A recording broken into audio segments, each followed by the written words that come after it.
माननीय चौधरी विकास पटेल जी, राष्ट्रीय अध्यक्ष राष्ट्रीय पिछड़ा वर्ग मोर्चा, साथ ही मुंबई से चलकर आए डॉक्टर अनिल माने साहब, राष्ट्रीय प्रभारी राष्ट्रीय आदिवासी एकता परिषद, और मंच में उपस्थित तमाम मूल निवासी साथीगण। जैसा कि आप इस बात से अच्छी तरह अवगत हैं, आज जो आप यहाँ पर उपस्थित हैं और जिस आह्वान पर यहाँ पर आप आए हुए हैं, वह जैसा कि विषय में पहले विषय के तौर पर आप पढ़ते हैं, पम्पलेट में लिखा है छत्तीसगढ़ धर्म स्वतंत्र विधेयक 2026 के विरोध में। कई साथियों ने इन बातों पर प्रकाश डाला।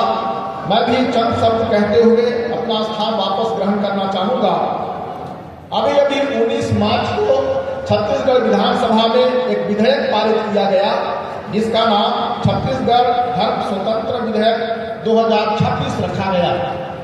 इस विधेयक में जो बातें लिखी गई वो ये है कि यदि कोई धर्म बदलता है या एक धर्म से दूसरे धर्म में जाता है, तो पहले तो उसको कलेक्टर को आवेदन लिखित में देना पड़ेगा कि वह जिस धर्म को मान रहा था उस धर्म को अब नहीं मानना चाहता है, दूसरे जो धर्म है जो भी वो नाम लिख कर देगा उस धर्म को मानना चाहता है। तो कलेक्टर महोदय, अब आपके जो मौलिक अधिकार है, धार्मिक स्वतंत्रता का अधिकार आर्टिकल 25 में मौलिक अधिकार के तहत भारत के सभी नागरिकों को प्रदान की गई है।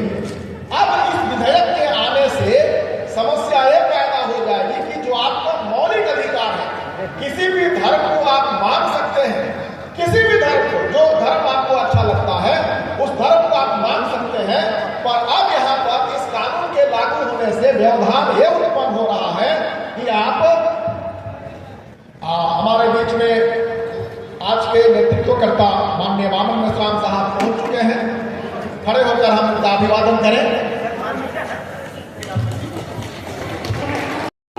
राष्ट्रीय पिछड़ा वर्ग मोर्चा जिंदाबाद, जिंदाबाद जिंदाबाद। राष्ट्रीय पिछड़ा वर्ग मोर्चा जिंदाबाद, जिंदाबाद जिंदाबाद। राष्ट्रीय आदिवासी एकता परिषद जिंदाबाद, जिंदाबाद जिंदाबाद। राष्ट्रीय आदिवासी एकता परिषद जिंदाबाद, जिंदाबाद जिंदाबाद। राष्ट्रीय आदिवासी एकता परिषद जिंदाबाद, जिंदाबाद जिंदाबाद। राष्ट्रीय गुरु घासीदास सतनामे क्रांति मोर्चा जिंदाबाद, जिंदाबाद जिंदाबाद। राष्ट्रीय गुरु घासीदास सतनामे क्रांति मोर्चा जिंदाबाद, जिंदाबाद जिंदाबाद। भारतीय संविधान जिंदाबाद, जिंदाबाद जिंदाबाद। भारतीय संविधान जिंदाबाद। जिंदाबाद जिंदाबाद। काला कानून वापस लो, वापस लो, वापस लो, काला कानून वापस लो, वापस लो, वापस लो, काला कानून वापस लो, वापस लो, वापस लो, काला कानून वापस लो।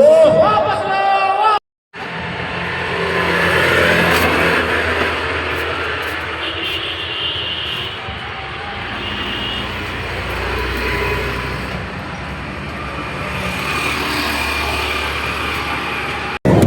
अगर प्रत्येक धर्म के लोगों को उसकी विचारधारा के अनुसार, आस्था के अनुसार अगर उसको मानने का पूरी आज़ादी भारत के संविधान ने दी है, तो कानून बनाकर उसे नहीं रोका जा सकता।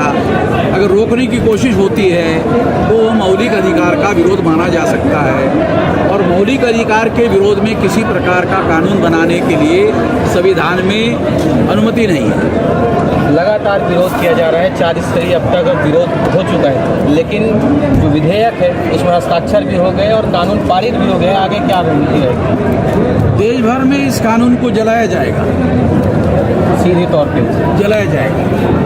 जलाने के बाद उस कानून का क्या मूल्य है?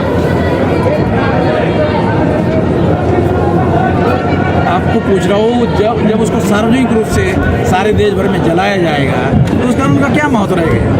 लेकिन सरकार ने तो विधेयक पारित कर दिए, मान लो पारित कर लिया, आखिरकार वो कानून तो जनता के लिए है। अगर जनता ने उसको जलाने का काम किया तो उस कानून का वैल्यू तो जीरो हो जाएगा। हम जलाएंगे। और आपने पूछा आगे क्या, तो जलाएंगे। और क्या प्रमुख मांगे? 11 सूत्री मांगे, सूचना सर। देखो, ये मुख्य बात है और तमाम बातें सारे देश भर में चल रही है और वो लिखित रूप से है। 11 सूत्री मांगों को लेकर आज एक दिवसीय धरना दिया गया है, जिसके बाद धरना प्रदर्शन के बाद यह कहा जा रहा है कि इसके बाद भी यदि जो धर्म स्वातंत्र विधेयक है उसे तोड़ा जाएगा तो सार्वजनिक रूप से चलाया जाएगा। फिलहाल ऐसे खबरें बने रही है भारत के साथ मैं मौसम साहब।